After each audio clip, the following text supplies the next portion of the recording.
Throughout history, humans have used the sun, sand, stars, and water to track time.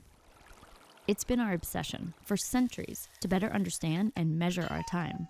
But before modern-day clocks, time couldn't be tracked down to the minute or second.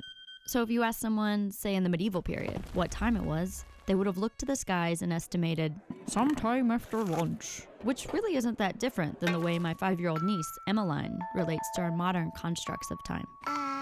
Lunchtime or breakfast time or dinner time or playtime or party time, rest time, alone time, drive time, camping time, drift time.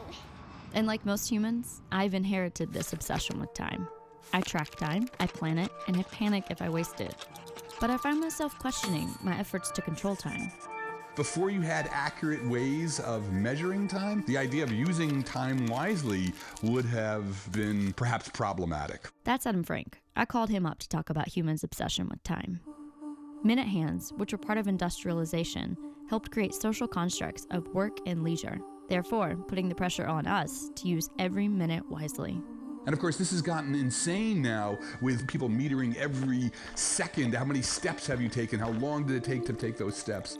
And in some sense, our devices, I think, they have pushed us into a false understanding about what the experience of life should be as opposed to the experience of time.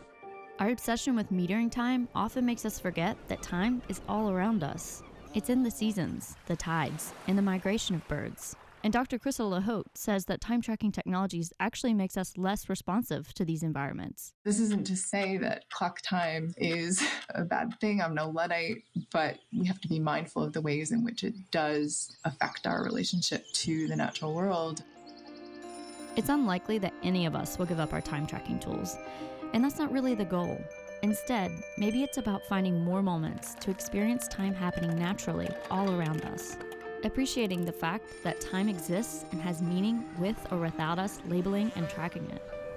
This may help us feel a lot less stressed about changing things overnight, and maybe use our time to achieve what is possible for today. Lunchtime or breakfast time or dinner time or playtime.